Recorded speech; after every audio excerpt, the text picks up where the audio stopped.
So here we are in Cannes, and when we were sort of talking about coming here 10 years ago. It was the first time staying in a tent, wasn't it? But do you remember your first? I remember the first time that we drove hire car all the way from Almeria. There's a tortoise there. Hey, tortoise. We've just seen a tortoise. Sorry. Anyway, back to we're staying in an interesting place, but yeah, we drove all the way from Almeria, hire car. Nuts. To a campsite in Le Canet, and then what was your first impressions? I was just amazed. It was really hot like this, and there was Learjets flying over. Yeah. Well, we just remembered earlier, didn't we, that we actually got to try and find this campsite. We actually got lost, and we ended up in the town itself of Cannes, which was insane. The traffic was intense, and I think the market and the festival were already kicked off. That wasn't the time of the prostitutes, was it?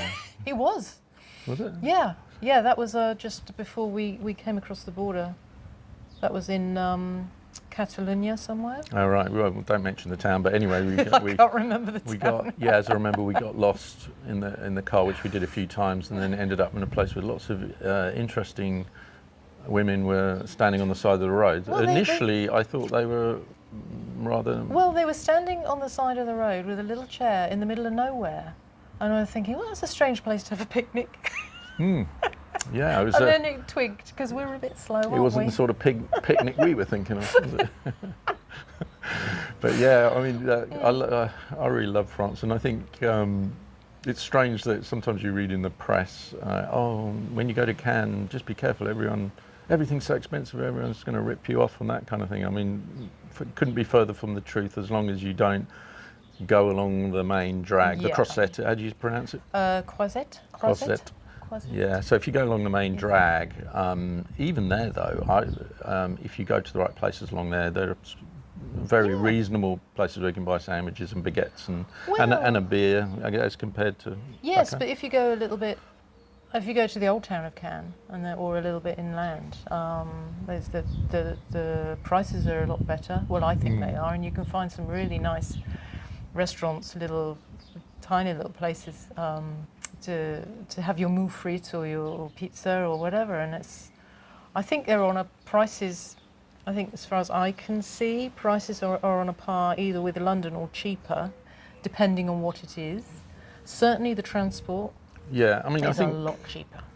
Transport, is a lot cheaper than England. Yeah, I mean, I think the thing to do is just like when you're coming out here is just behave like a backpacker or a traveller, and that's not to mean that you have to stay in crazy places, but it's just like don't go to the big hotels, and obviously they're really, really nice, but they're really, really expensive as well sometimes. And also, go to the local places, go to the back streets of Cannes, don't go to the front. And there's loads of great food and drink and loads of places where you can get I'm getting hungry wine, about it. beer, all that sort of naughty stuff. And that's not mentioning the freebies you get in the happy hours in the pavilions within the festival itself. Yeah, and comes down to accreditation. If you've got accreditation, which we'll talk about at some point. We'll do a few chats like this where we give people, the whole idea of this, by the way, is just to give people an idea of what it's actually like on the coalface of travelling to a hard place like this to do business. But, yes, it's really tough. But it's really hard. Yeah. No, just basically if you've got accreditation, which is the means to get into the main conference centre, isn't it? Then you can get into some maybe happy hour drinks parties. What would you call them? Free, where you can be a freeloader. Where you freeload and get lots of free booze. Well, each country has its own pavilion, doesn't it? They're promoting what they do, but they have happy hours. Not all of them. Not all of them. But a lot of them do, and when you suss out which ones have them every evening, then you tend to get a lot of regulars. Yes, that's right. Yeah, I think there was well, we shouldn't say really, but I think it was a Norwegian one or Swedish. There was a Swedish one. Swedish one one year was, that seemed to be very good. That was legendary, wasn't it? That was legendary. Yeah, I think occasionally the US one. The USA one is good, which is apparently not a subsidised pavilion. They don't get subsidy from the government. Not that one. No, there's two. There's the American pavilion, I think, which is the one you've got to pay to go in. Right. Which I didn't We did Well, one year, didn't we? And yeah, I it was didn't alright. think it. I didn't think it was worth the We money. beg to differ.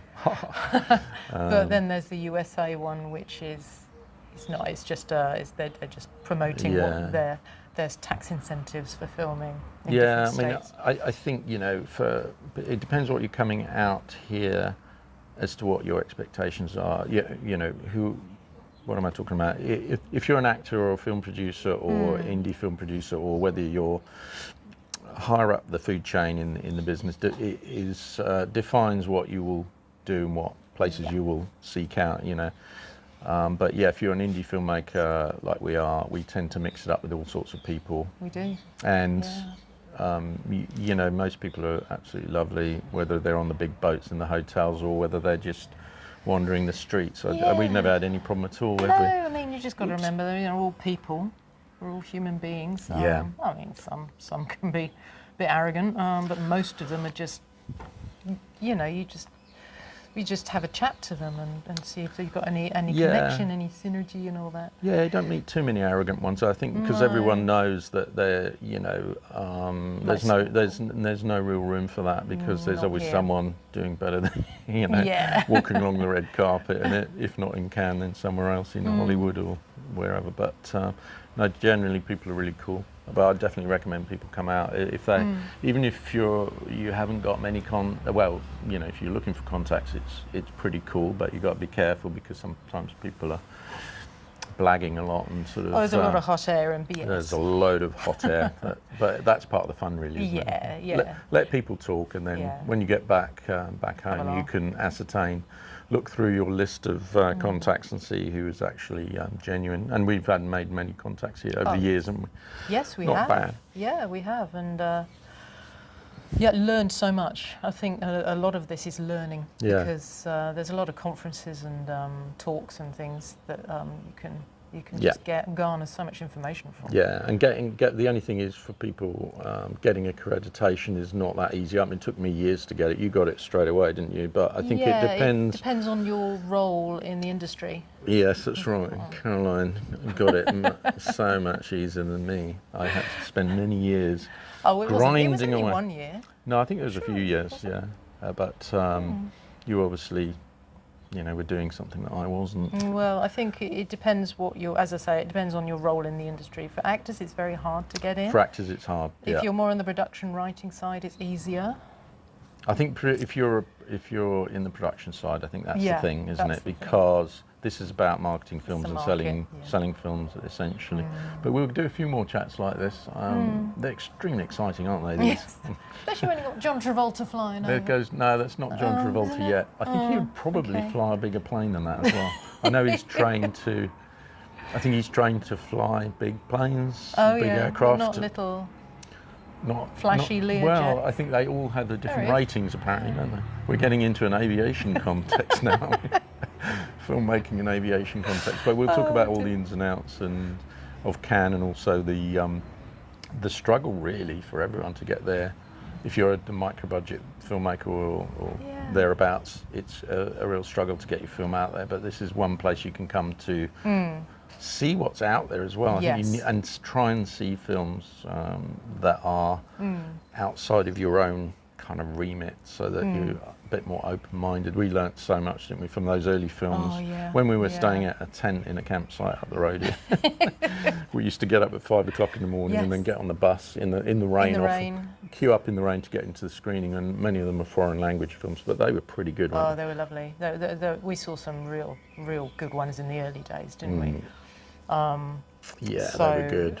Just in such a wonderful atmosphere to be in that big Lumiere theatre, but it's a little bit harder to get in now. Very hard, isn't it? Yeah. So I don't think we're going to manage it. Well, we might manage it this time, who knows? Anyway, we've got to have a Zoom meeting now with some actors that we're talking to. See, we're not just lounging around here, are we? We're just, we have been working very hard. Let's go and pretend that we're working and we're talking to two very talented actors in about 10 minutes' time about a film that we're producing in June. Yes. We're actually shooting it in June.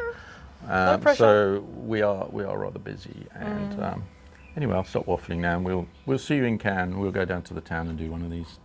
Au revoir, à bientôt. Au revoir.